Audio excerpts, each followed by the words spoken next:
Hello everyone. Last लेक्चरनी अंदर આપણે રુધરફોર્ડના પરમાણુ મોડેલની જે ચર્ચા કરેલી એ મુજબ જો આપણે કહીએ તો પરમાણુના કેન્દ્ર ઉપર જે પરમાણુ છે એનો સમગ્ર દળ કેન્દ્રિત હોય અને એ જે કેન્દ્ર છે એક ધન વીજભારિત કે જેમને રુધરફોર્ડે એક ન્યુક્લિયસ નામ પણ કીધું હતું અને આ જે ન્યુક્લિયસ છે એની ફરતે જુદી જુદી કક્ષાની અંદર ઇલેક્ટ્રોન્સ પરિભ્રમણ કરે છે એવી આપણે રુધરફોર્ડ મોડેલની ચર્ચાઓ કરેલી અને એના ઉપરથી આપણે હાઇડ્રોજન પરમાણુની ચર્ચા કરી અને એની જે કક્ષાની જે ત્રિજ્યા છે એનું સમીકરણ અથવા તો આપણે કહીએ ગતિ ઉર્જા, સ્થિતિ ઉર્જા અને એની કુલ ઉર્જાની આપણે ચર્ચાઓ કરેલી। આજે આપણે પરમાણુ વર્ણપટ વિશે વાતો કરીશું। તો પરમાણુ વર્ણપટમાં જો આપણે વિચારીએ તો તેમાં ઉત્સર્જન રેખીય વર્ણપટ હોઈ શકે, શોષણ વર્ણપટની વાતો કરીએ અને ત્યાર પછી જે સાદામાં સાદો જે પરમાણુ જેને આપણે હાઇડ્રોજન પરમાણુ કહીએ તો એના હાઇડ્રોજન પરમાણુ જે છે એના વર્ણપટની પણ વાતો કરી છે। આપણે એ પણ જાણીએ છીએ કે દરેક જે તત્વ છે તે પોતાના જે તાપમાન અનુસાર પોતાનામાંથી એક ચોક્કસ વિકિરણનું ઉત્સર્જન કરતું હોય અને આ જે વિકિરણ છે એ વિકિરણમાં એક ચોક્કસ તરંગલંબાઈ કે આવૃત્તિ અનુસાર એ વિકિરણનું એક લાક્ષણિક વર્ણપટ હોઈ શકે અને એ જે તત્વ છે એમાંથી ઉત્સર્જિત જે વિકિરણ હોય એ વિકિરણમાંથી જે ઉત્સર્જિત એ પરમાણુમાં એ તત્વના પરમાણુમાંથી જે ઉત્સર્જિત વિકિરણ હશે એના અભ્યાસ પરથી એ જે તે તત્વ છે એની લાક્ષણિકતાનો ખ્યાલ આવતો હોય છે। આપણે એ વસ્તુ જાણીએ છીએ। હવે જો આપણે આજે જો સૌપ્રથમ આપણે ઉત્સર્જન રેખીય વર્ણપટની ચર્ચા કરીએ અને ત્યાર પછી શોષણ વર્ણપટ। પહેલો પોઈન્ટ જો આપણે લખીએ તો ઉત્સર્જન રેખીય વર્ણપટ, ત્યાર પછી શોષણ વર્ણપટની પણ ચર્ચા કરીશું અને હાઇડ્રોજન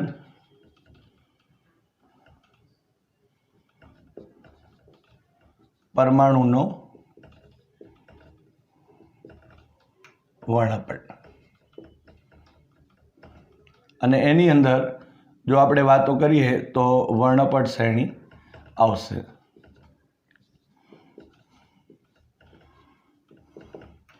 તો આ બધી બાબતો છે એનો આપણે વિસ્તારથી વાતો કરીએ।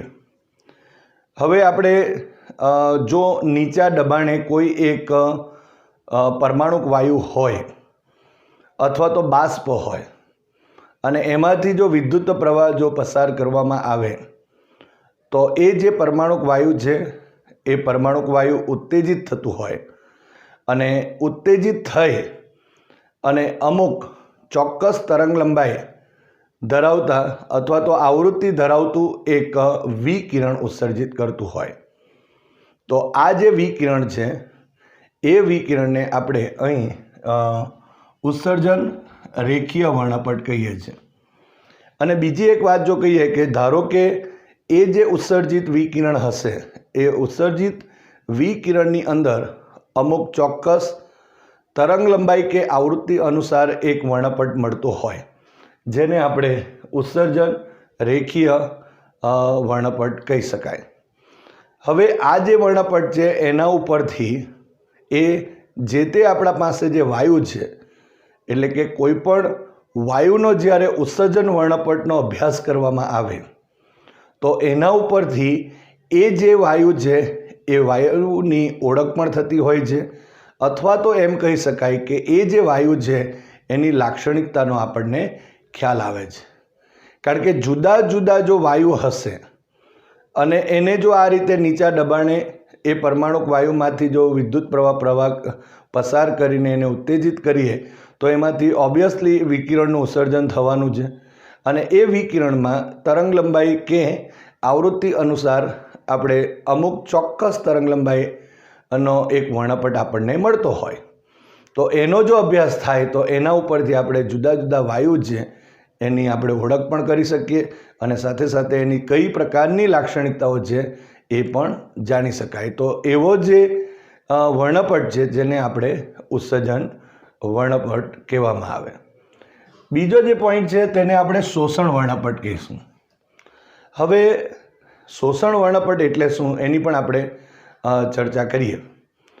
તો જ્યારે આપણે કોઈ પરમાણુક વાયુ છે અને એ પરમાણુક વાયુ ઉપર જ્યારે આપણે શ્વેત પ્રકાશ આપાત કરીએ તો એ પ્રકાશ આપાત કરવાથી એમાંથી જે નિર્ગમન પામતો જે પ્રકાશ હોય, આપણે શ્વેત પ્રકાશ તો આપાત કરીએ છીએ પણ એ વાયુ ઉપર શ્વેત પ્રકાશ આપાત કર્યા પછી જે નિર્ગમન પ્રકાશ છે એ નિર્ગમન પ્રકાશમાં એ જે વાયુ છે એ વાયુની લાક્ષણિકતા અનુસાર, ફરી એકવાર, જ્યારે આપણે કોઈ પરમાણુક વાયુ પર એક શ્વેત પ્રકાશ આપાત કરવામાં આવે ત્યારે જે નિર્ગમન પામતો જે પ્રકાશ છે એમાં એ પરમાણુક વાયુની લાક્ષણિકતા અનુસાર અમુક ચોક્કસ તરંગલંબાઈઓ એમાં શોષાઈ જતી હોય છે અને અમુક ચોક્કસ તરંગલંબાઈઓ છે એ અંદર ગેરહાજર હોય છે.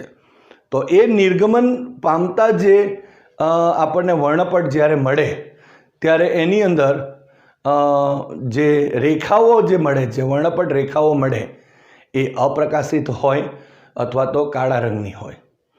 એટલે એનો મતલબ એમ થયો કે આ જે પરમાણુ છે એ પોતાની લાક્ષણિકતા અનુસાર અમુક ચોક્કસ તરંગ લંબાઈઓ ધરાવતી જે રેખાઓ છે એનું એ શું કરી નાખે છે, શોષણ કરે છે. કારણ કે નિર્ગમન પામતું જે વિકિરણ છે એમાં એ ગેરહાજર હોય છે અને તેથી આવો જે નિર્ગમન પામતો જે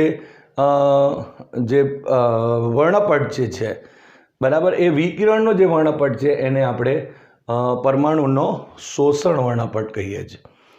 એટલે આ રીતે આપણે એના ઉપરથી પણ આપણે જે તે પરમાણુ છે એની લાક્ષણિકતા, કારણ કે જુદા જુદા પરમાણુ હશે તો એને અનુલક્ષીને જે ચોક્કસ જે તરંગલંબાઈઓ હશે એ તરંગલંબાઈઓ એ વર્ણપટમાં ગેરહાજર હશે અને એટલા માટે આપણે એને અહીં શોષણ વર્ણપટ કહી શકાય. તો આ રીતે આપણે ઉત્સર્જન અને શોષણ વર્ણપટની વાતો કરીએ. હવે આપણે હાઇડ્રોજન પરમાણુના વર્ણપટની પણ થોડી ચર્ચા કરીએ. આપણે જાણીએ છીએ કે હાઇડ્રોજન પરમાણુ એ સૌથી સાદો પરમાણુ છે અને આ જે સાદો પરમાણુ છે એનામાંથી, એટલે કે હાઇડ્રોજનમાંથી જ્યારે વિકિરણ ઉત્સર્જિત થતું હોય ત્યારે એ વિકિરણ, એમાંથી જે ઉત્સર્જિત વિકિરણ છે એમાં જે તરંગલંબાઈ કે આવૃત્તિ અનુસાર એને જો આપણે ક્રમશઃ જો ગોઠવી દઈએ અને જો એક વર્ણપટ બનાવીએ તો એ વર્ણપટ જે છે એને આપણે હાઇડ્રોજન પરમાણુનો વર્ણપટ કહી શકાય. કારણ કે આવા જે પરમાણુ છે એ પરમાણુમાંથી જે વિકિરણ ઉત્સર્જિત થશે એમાં જુદા જુદા વિભાગની અંદર આપણે જાણીએ છીએ કે એની રેખાઓ હશે, વર્ણપટ રેખાઓ, અને તેને અનુસાર વર્ણપટ રેખાઓને અનુસાર તરંગલંબાઈ, અને તરંગલંબાઈ બોલીએ કે આવૃત્તિ, બંને વસ્તુ સેમ છે. તરંગલંબાઈ અનુસાર અથવા તો આવૃત્તિ અનુસાર આપણે એમને જો ક્રમમાં જો ગોઠવી દઈએ તો આપણને એક વર્ણપટ મળે કે જે વર્ણપટને આપણે અહીં હાઇડ્રોજન પરમાણુનો વર્ણપટ કહી શકાય.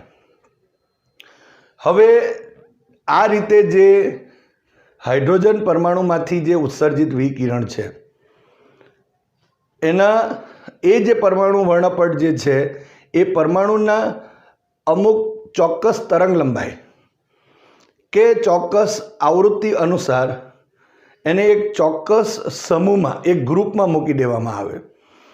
તો એક ગ્રુપની અંદર જો આપણે એ રેખાઓને અનુસાર તરંગલંબાઈ, રેખાઓના તરંગલંબાઈ કે આવૃત્તિને અનુસાર એક ચોક્કસ જ્યારે સમૂહમાં મૂકવામાં આવે ત્યારે તેને આપણે અહીં વર્ણપટ શ્રેણી કહીએ છીએ। એટલે કે આપણે જો વાત કરીએ તો હાઇડ્રોજન પરમાણુ છે અને એ હાઇડ્રોજન પરમાણુમાંથી વિકિરણ ઉત્સર્જિત થયું અને એ જે વિકિરણ ઉત્સર્જિત થયું એની અંદર અમુક આપણે કીધું તે પ્રમાણે વર્ણપટ અમુક રેખાઓ જે મળે છે એને અનુરૂપ આપણે પાસે તરંગલંબાઈ કે આવૃત્તિ હશે અને એને ક્રમમાં ગોઠવી દીધા એટલે એક વર્ણપટ મળી ગયું। પરંતુ એ જે પરમાણુ વર્ણપટ છે, હાઇડ્રોજન પરમાણુનો જે વર્ણપટ છે, એમાં પણ આપણે ચોક્કસ તરંગલંબાઈ કે આવૃત્તિ અનુસાર એક ચોક્કસ સમૂહ, જો રેખાઓનો એક ચોક્કસ સમૂહ જો આપણે બનાવી દઈએ તો એ જે સમૂહ છે એને આપણે વર્ણપટ શ્રેણી કહેવામાં આવે। અને હાઇડ્રોજન પરમાણુ માટે આપણે અહીં 5 વર્ણપટ શ્રેણીઓની વાતો કરવાના છે। આપણે જાણીએ છીએ કે જે હાઇડ્રોજન પરમાણુ છે એની અંદર જે દ્રશ્ય વિભાગ હોય એ દ્રશ્ય વિભાગની અંદર બામર શ્રેણી હોય। ત્યાર પછી જો એ પાર જાંબલી એટલે કે અલ્ટ્રાવાયોલેટ જે વિભાગ હોય તરંગલંબાઈના પ્રમાણે, તો એ જે તરંગલંબાઈના હિસાબે અલ્ટ્રાવાયોલેટ વિભાગમાં લાયમન શ્રેણી કહેવાય। ત્યાર પછી પાસ્ચન, બ્રેકેટ અને જે ફર્ન સિરીઝ છે એને પારરક્ત વિભાગ પણ કહી શકાય, ઇન્ફ્રારેડ વિભાગ જેને આપણે કહીએ છીએ। તો આ રીતે આપણે કહી શકાય કે હાઇડ્રોજન પરમાણુના વર્ણપટમાં આપણે અમુક ચોક્કસ રેખાઓને અનુરૂપ તરંગલંબાઈ કે આવૃત્તિ અનુસાર એક ચોક્કસ સમૂહ બનાવવામાં આવે। એક ચોક્કસ સમૂહ જે બને એને આપણે અહીં વર્ણપટ શ્રેણી કહીએ છીએ અને એની આપણે ચર્ચા કરીએ। જે રીતે અત્યારે મેં તમને કીધું કે એ જો દ્રશ્ય વિભાગ હશે તો બામર શ્રેણી, તો આપણે બામર શ્રેણીથી શરૂઆત કરીશું અને બામર શ્રેણીની અંદર પણ એની ફર્સ્ટ, સેકન્ડ, થર્ડ રેખાને અનુરૂપ એની તરંગલંબાઈ કે આવૃત્તિ કેવી રીતે મળે તેની પણ આપણે ચર્ચા કરીએ અને સાથે સાથે મહત્તમ અને ટૂંકામાં ટૂંકી અથવા તો નાની તરંગલંબાઈ માટે કેવી રીતે વાત થાય, બરાબર, બધી જ શ્રેણીઓ માટે તેની પણ આપણે સાથે સાથે ચર્ચાઓ કરતા જઈએ। પણ અહીં એક બીજી વાત પણ નોંધવા જેવી છે કે આપણે જે અત્યારે જે અહીંયા પરમાણુ વર્ણપટ જોઈએ છે, તો એ પરમાણુ વર્ણપટમાં જ્યારે આપણે તરંગલંબાઈનું સૂત્ર લખીશું તો જેમ જેમ એ સૂત્ર પરથી આપણને એક તરંગલંબાઈ મળશે અને એ જે તરંગલંબાઈ જેમ જેમ તરંગલંબાઈનું મૂલ્ય ઘટતું જાય છે એટલે કે ઓછું થતું જાય તેમ તેમ એને અનુરૂપ જે રેખાઓ હશે, વર્ણપટ રેખાઓ જેને આપણે કહી શકાય, તો એ જે વર્ણપટ રેખાઓ છે એ એકદમ નજીક આવતી જાય છે। અને સાથે સાથે એક બીજી પણ વાત જો ઉમેરી દઈએ તો જેમ જેમ તરંગલંબાઈ ઓછી થતી જાય તેમ તેમ એની વચ્ચેનું જે સ્પેસ છે એટલે કે એની વચ્ચેનું ડિસ્ટન્સ તો ઘટતું જાય જ, પણ સાથે સાથે એની તીવ્રતા પણ અહીં ઘટે છે। હવે આપણે બામર શ્રેણીની અંદર જે આપણે વાતો કરી કે એક ચોક્કસ સમૂહની જે વર્ણપટ રેખાઓ અનુસાર એની ચોક્કસ તરંગલંબાઈ કે આવૃત્તિ હોય, તો બામર શ્રેણીની જે વર્ણપટ રેખાઓ છે એને અનુરૂપ તરંગલંબાઈ કેટલી હોય એના માટેના સૂત્રની આપણે ચર્ચા કરીએ। તો અહીં પહેલાં જો લખીએ તો બામર શ્રેણી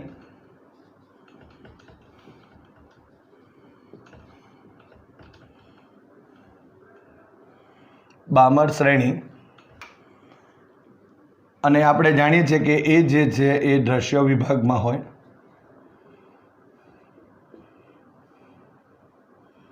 એની જે તરંગલંબાઈ છે એ વર્ણપટ રેખાઓ જે છે એની તરંગલંબાઈઓ એ દ્રશ્ય વિભાગમાં હોય છે। તો અહીં લખી શકાય કે બામર શ્રેણીની વર્ણપટ રેખાઓ ને અનુરૂપ જે તરંગલંબાઈ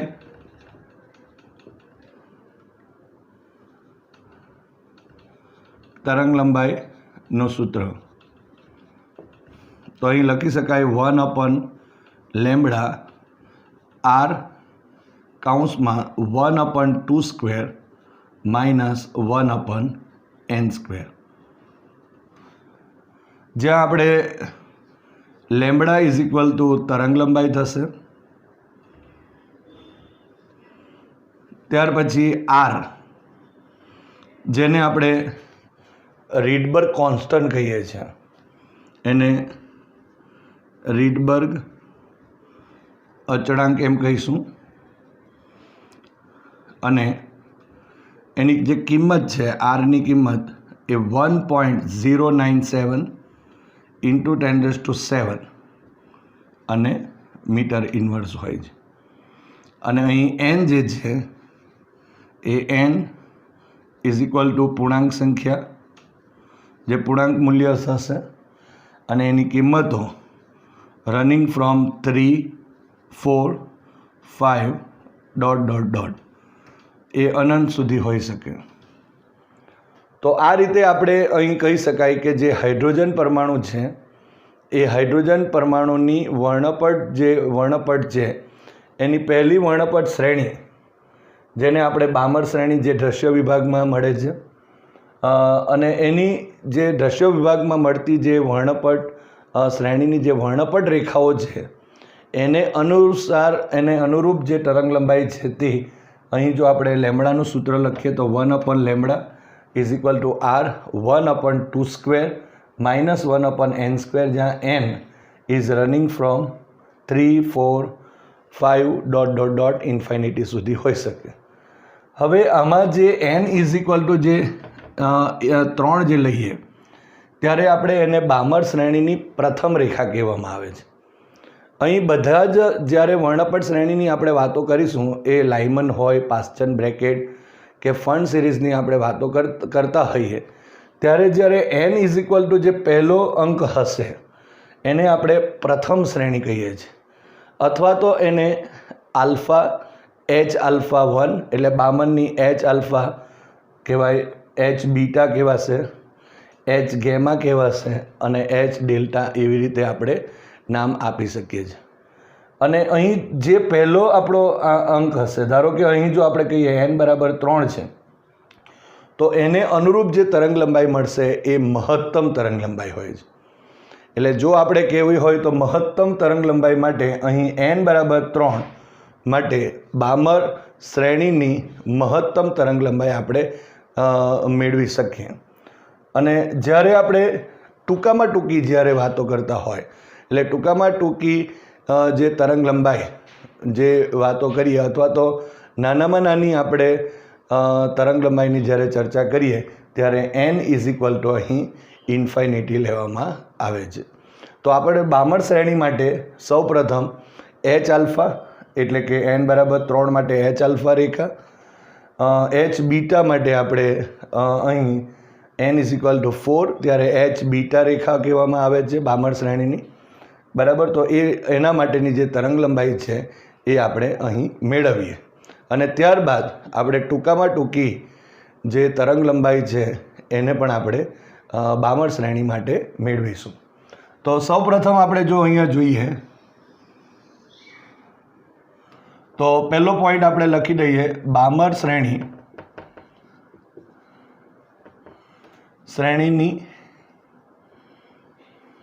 H∝ રેખા માટે.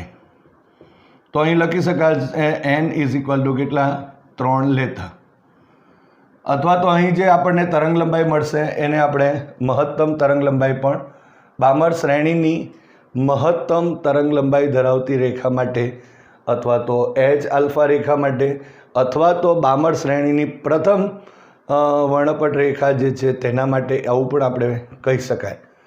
તો એના માટે જો સૂત્ર લખીએ તો 1/λ, એને ધારો કે આલ્ફા નામ પણ આપી શકાય, ઓકે, ઇઝ ઇક્વલ ટુ અહીં r કૌંસમાં 1/ અથવા પહેલાં સૂત્ર આપણે લખી દઈએ અહીં 2² માઇનસ 1/n². જ્યારે પણ તમે સૂત્ર લખો છો ત્યાં લખી જ દેવું પડશે કે જ્યાં n ઇઝ ઇક્વલ ટુ 3, 4 અને 5 dot dot dot up to infinity હશે.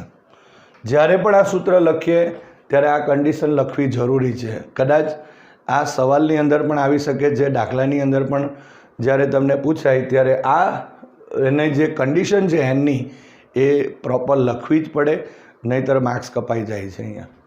તો હવે આપણે n બરાબર 3 લઈ લઈએ માટે અહીં 1/h લેમડા આલ્ફા નામ આપી દઈએ તો ઇઝ ઇક્વલ ટુ r, અને આરની કિંમત પણ આપણને ખબર જ છે, એ પછી લખીએ આપણે. અને અહીં 1/2² માઇનસ 1/3² થશે. સો ઇઝ ઇક્વલ ટુ અહીં r કાઉન્સની અંદર 1/4 માઇનસ 1/3² એટલે 9 થશે.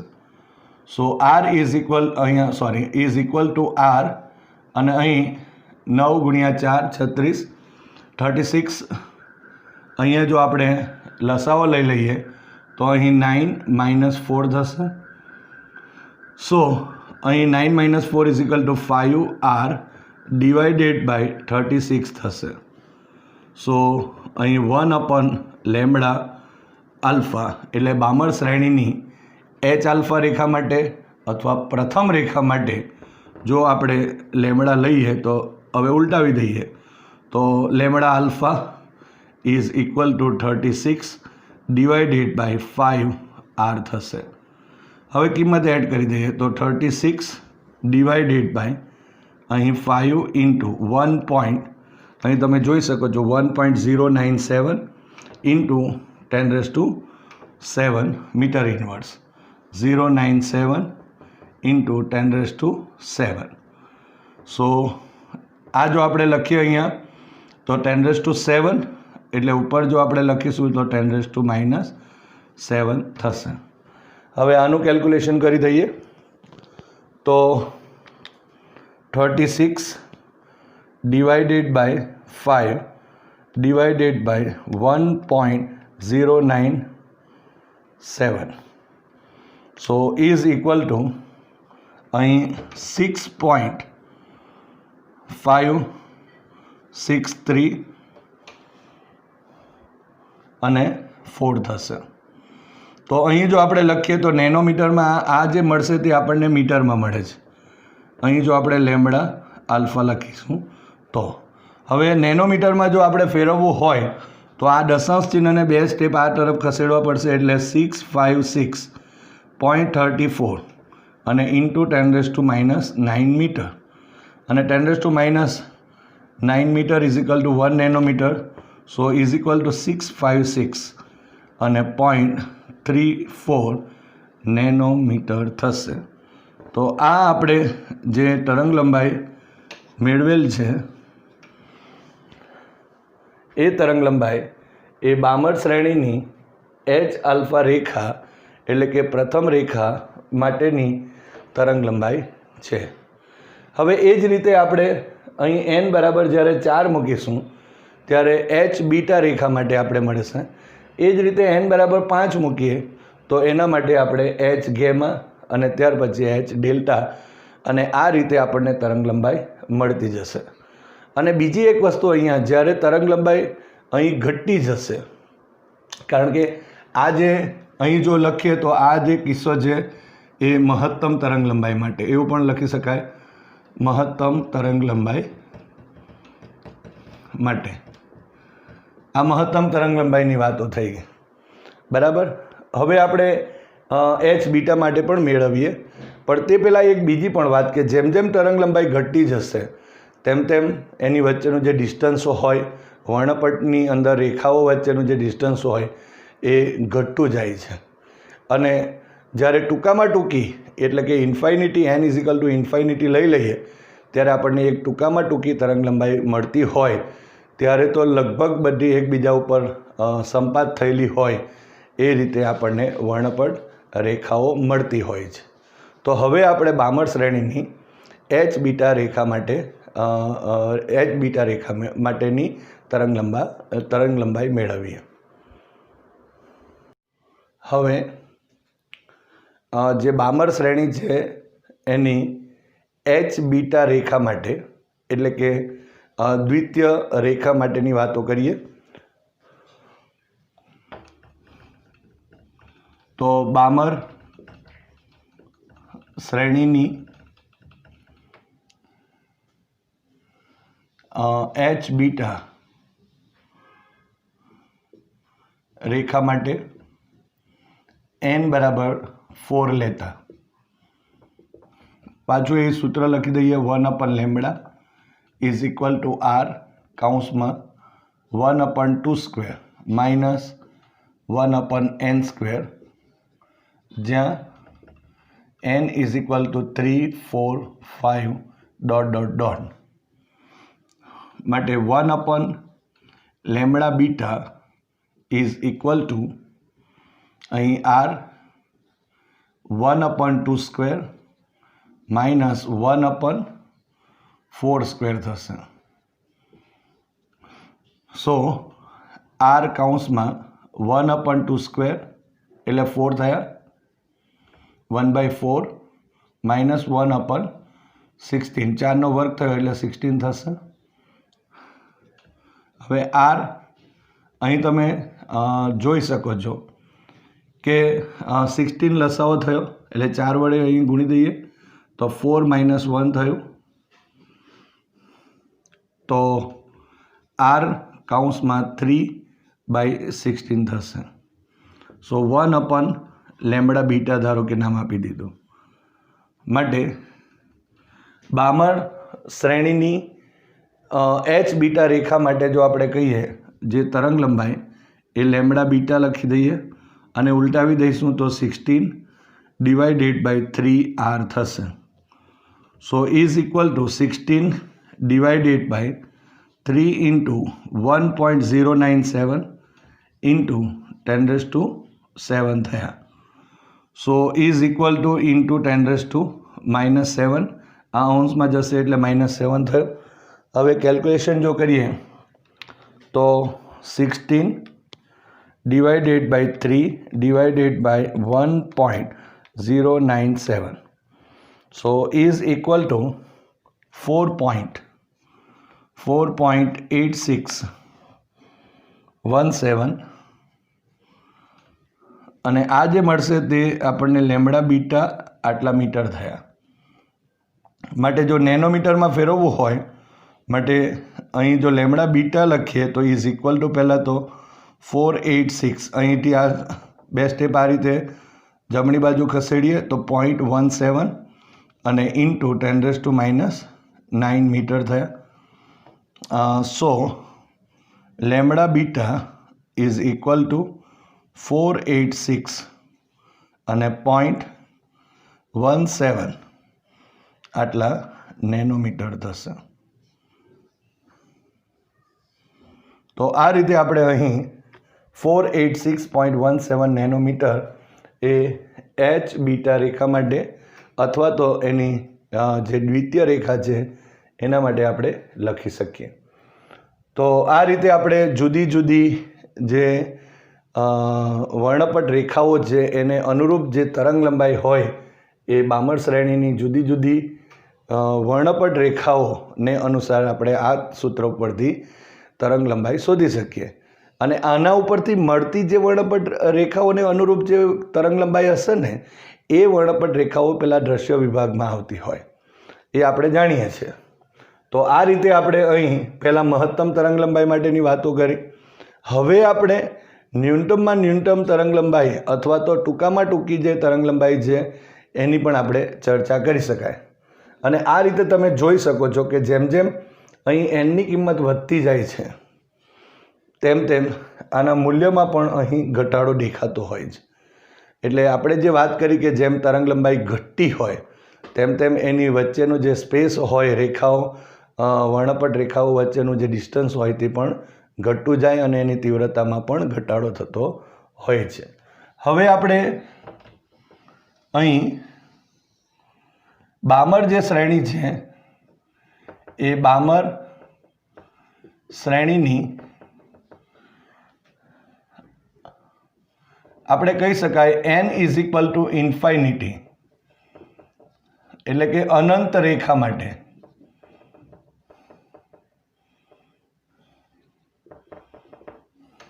અથવા તો બામર શ્રેણીની જે રેખાઓમાં ટૂંકામાં ટૂંકી, એટલે કે અહીં જો n ઇઝ ઇક્વલ ટુ ઇન્ફાઇનિટ રેખા માટે જો વાત કરીએ એટલે એનો મતલબ એમ થયો કે અહીં ટૂંકામાં ટૂંકી તરંગ લંબાઈ માટે, જ્યાં n ઇઝ ઇક્વલ ટુ શું લેવું પડશે? ઇન્ફાઇનિટી. મહત્તમ માટે અહીં n ઇઝ ઇક્વલ ટુ 3. એટલે જુદી જુદી વર્ણપટ શ્રેણી હાઇડ્રોજન પરમાણુની આવશે ને એમાં H alpha, H beta, H ગેમાની કિંમત જુદી જુદી આવશે. કારણ nની કિંમત, કારણ કે અહીં 2 સ્ક્વેર છે માટે nની કિંમત રનિંગ ફ્રોમ 3 થાય છે. જ્યારે આપણે બીજી વર્ણપટ વર્ણપટ શ્રેણીની વાતો કરીશું ત્યારે તેના પ્રમાણે આપણા પાસે અહીં nની કિંમત બદલાતી રહેશે. એની ચર્ચાઓ આપણે કરીએ છીએ. હવે ફરી પાછું આ સૂત્રનો ઉપયોગ કરીએ. 1/λ ઇઝ ઇક્વલ ટુ r કૌંસમાં 1/2 સ્ક્વેર માઇનસ 1/n સ્ક્વેર, જ્યાં n ઇઝ ઇક્વલ ટુ 3, 4, 5 ... માટે n ઇઝ ઇક્વલ ટુ અહીં ઇન્ફાઇનિટી રેખા માટે જો લખીએ તો 1/λ ઇન્ફાઇનિટી નામ આપી દઈએ ધારો કે, અથવા તો ટૂંકામાં ટૂંકી તરંગ લંબાઈ કહેવાશે. મેક્સિમમ, મિનિમમ તમે લખી શકો છો. અહીં જ્યારે મેક્સિમમ હતું એને મેક્સિમમ લેમ્બડા મેક્સિમમ લખી શકાય, અહીંયા લેમ્બડા મિનિમમ એમ પણ આપણે લખી શકીએ. સો r કૌંસમાં 1/2 સ્ક્વેર માઇનસ 1/ઇન્ફાઇનિટી સ્ક્વેર. હવે 1/ઇન્ફાઇનિટી સ્ક્વેર ઇટ મીન્સ કે 0 થયું, માટે અહીં જે આન્સર આવશે તે r ડિવાઇડેડ બાય 4 થયું, જે 1/λ ઇન્ફાઇનિટી માટે મળે છે. માટે lambda infinity is equal to 4/r થશે. હવે ઇઝ ઇક્વલ ટુ અહીં કિંમત લખી દઈએ તો 1.097 ઇન્ટુ 10⁻⁷ અંશમાં લઈ જઈએ, સો ઇન્ટુ 10⁻⁻7 થયા. હવે 4 divided by 1.097, so is equal to અહીં 3.6463 થશે. સો લેમ્બડા ઇન્ફાઇનિટી આટલા મીટર થયા. હવે અહીં દશાંશ ચિહ્નને બે આપણે જમણી બાજુ સ્ટેપ ખસેડીએ એટલે 364.63 ઇન્ટુ 10⁻⁹ મીટર, જ્યાં 10⁻⁹ metre is equal to 1 nanometre. So 364.63 આટલા નેનોમીટર થશે. So lambda infinity is equal to આપણને નાનામાં નાની જે કિંમત મળે છે તે આટલા મેળવી શકાય. એટલે નાનામાં નાની તરંગ લંબાઈ જે છે તે આ lambda infinity is equal to 364.63 nanometre જેટલી હોય છે, જ્યારે મેક્સિમમ આપણે જે આગળ n બરાબર 3 માટે મેળવીએ એ રીતે આપણે મેળવી શકાય. હવે આપણે બીજી પણ વર્ણપટ શ્રેણીઓ જે છે તેની ચર્ચાઓ કરીએ. હવે બીજી જે વર્ણપટ શ્રેણીઓ છે એની પણ આપણે ચર્ચા કરીએ એના સૂત્ર ઉપરથી. એ જે વર્ણપટ શ્રેણીઓ છે એમાં આવતી જે તરંગ લંબાઈ કે આવૃત્તિ અનુસાર જે રેખાઓ છે એ રેખાઓ કેવી રીતે નક્કી કરી શકાય એની આપણે વિસ્તારથી ચર્ચા કરીએ.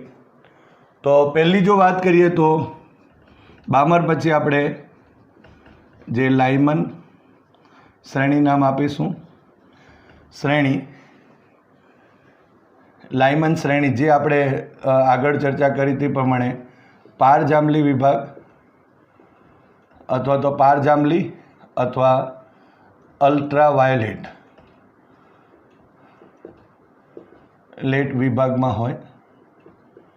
વિભાગમાં મળતી હોય છે.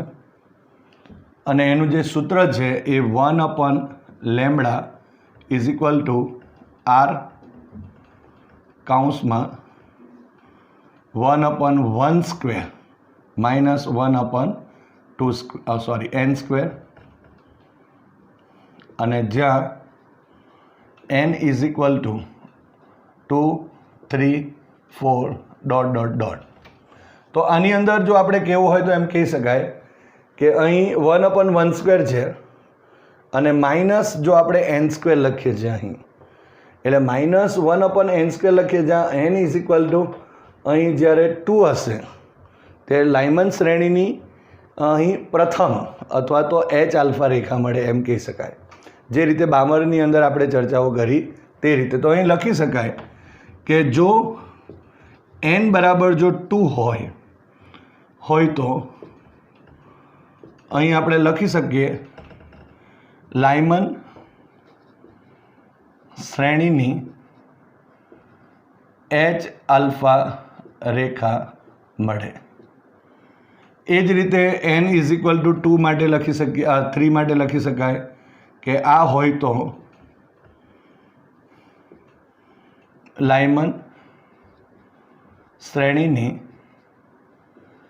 H બીટા રેખા મળે અને n ઇઝ ઇક્વલ ટુ 4 હોય તો લાઇમન શ્રેણીની H ગેમા રેખા મળે. એ જ રીતે આપણે અહીં ઇન્ફાઇનિટી લઈએ તો એની ટૂંકામાં ટૂંકી તરંગ લંબાઈ ધરાવતી જે વર્ણપટ રેખા હોય એ આપણે મેળવી શકાય. હવે એના પછી પાશ્ચન, જે પાશ્ચન શ્રેણી જો આપણે કહીએ તો એ જો આપણે પાશ્ચન શ્રેણીની વાતો કરીએ તો એ પારરક્ત ઇટ મીન્સ કે ઇન્ફ્રારેડ વિભાગમાં હોય.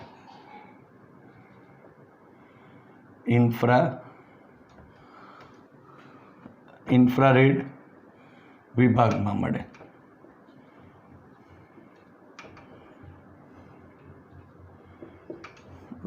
મળે.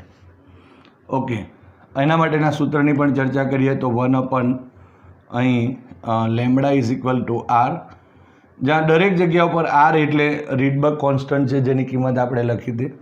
અહીં 1/3² થશે, -1/n², જ્યાં n is equal two 4 5 6 dot dot dot અને ઇન્ફાઇનિટી પર ઓછામાં ઓછી નાનામાં નાની તરંગ લંબાઈ મળે. હવે અહીં જે n ઇઝ ઇક્વલ ટુ જો 4 લઈએ એટલે લખી શકાય કે જો n ઇઝ ઇક્વલ ટુ 4 હોય તો પાશ્ચન શ્રેણીની H આલ્ફા રેખા મળે.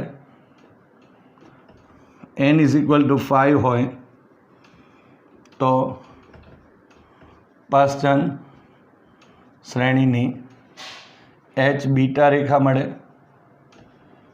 જે રીતે અહીં આપણે ચર્ચા કરી તે જ રીતે n ઇઝ ઇક્વલ ટુ 6 હોય તો પાશ્ચન શ્રેણીની H ગેમા રેખા મળે.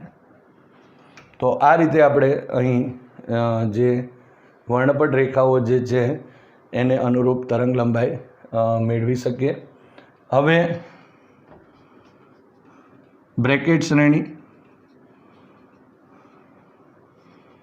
એ પણ આપણે જો કહીએ તો પારરક્ત વિભાગમાં જ હોય. પારરક્ત એટલે કે ઇન્ફ્રારેડ વિભાગમાં મળે. અને એના માટેનું ઇક્વેશન સૂત્ર પણ આપણે જો લખીએ તો 1/લેમ્બડા r કૌંસમાં 1/4² થશે અને -1/ અહીં n², જ્યાં n ઇઝ ઇક્વલ ટુ, આ લખવું જરૂરી છે, અહીં 4 છે એટલે running from 5 6 7 dot dot dot લખી શકાય. અહીં પણ આપણે 1 2 માટે લખીએ. જો n ઇઝ ઇક્વલ ટુ 5 હોય તો બ્રેકેટ જે શ્રેણી છે એ શ્રેણીની H આલ્ફા રેખા મળે. જો n ઇઝ ઇક્વલ ટુ જો 6 હોય તો જે બ્રેકેટ શ્રેણી છે શ્રેણીની એચ બીટા રેખા મળે અને એ જ પ્રમાણે n ઇઝ ઇક્વલ ટુ જો 7 હોય તો એની એચ ગેમા રેખા અને n ઇઝ ઇક્વલ ટુ ઇન્ફાનિટી માટે ટૂંકામાં ટૂંકી જે તરંગ લંબાઈ ધરાવતી રેખા મળે. હવે છેલ્લે આપણે ફંડ સિરીઝ કહીશું, એટલે ફંડ શ્રેણી. એ પણ આપણને અહીં પારરક્ત અથવા તો ઇન્ફ્રારેડ વિભાગમાં મળતે છે. એનું ઇક્વેશન આપણે લખીએ તો 1/λ r અને અહીં 1/5² માઇનસ 1/n², જ્યાં n ઇઝ ઇક્વલ ટુ, અહીં જો આપણે લખીએ તો અહીં 5 છે એટલે 6 થી સ્ટાર્ટ થશે, 6, 7 અને 8 ... અને જો n ઇઝ ઇક્વલ ટુ 6 હોય તો ફંડ શ્રેણીની એચ આલ્ફા રેખા મળે. n ઇઝ ઇક્વલ ટુ 7 હોય તો ફંડ શ્રેણીની એચ બીટા રેખા મળે. એ જ રીતે H is equal two n is equal two 8 હોય તો એચ ગેમા ડેલ્ટા એ રીતે, અને છેલ્લે n ઇઝ ઇક્વલ ટુ ઇન્ફાઇનિટી માટે એની પણ આપણે ટૂંકામાં ટૂંકી જે તરંગ લંબાઈ ધરાવતી વર્ણપટ શ્રેણી ની વર્ણપટ રેખાને અનુરૂપ આપણે તરંગ લંબાઈ મેળવી શકીએ. તો આ રીતે જે પરમાણુ વર્ણપટ છે એ પરમાણુ વર્ણપટની અંદર જે વર્ણપટ રેખાઓ હોય અને એ વર્ણપટ રેખાઓની તરંગ લંબાઈ કે આવૃત્તિ અનુસાર આપણે અહીં એક અમુક ચોક્કસ સમૂહની અંદર એને આપણે જ્યારે ગોઠવીએ ત્યારે એ જે ચોક્કસ જે સમૂહ છે એને આપણે વર્ણપટ શ્રેણી કહીએ છીએ. અને આપણે બામર, લાયમન, પાસ્ચન, બ્રેકેટ અને ફંડ જે શ્રેણીઓ છે એની વિસ્તારથી ચર્ચા કરી. એમાં જે પરમાણુ વર્ણપટ છે એની જે વર્ણપટ રેખાઓ છે એને અનુરૂપ જે તરંગ લંબાઈ આપણે આ બધા સૂત્રો ઉપરથી આપણે મેળવી શકીએ છીએ.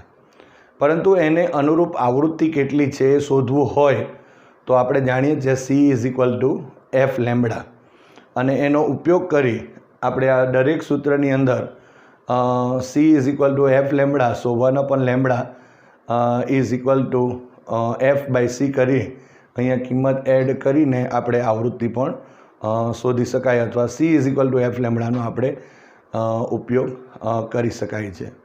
તો આ રીતે આપણે વર્ણપટ જે શ્રેણી છે એની ચર્ચા કરી શકાય.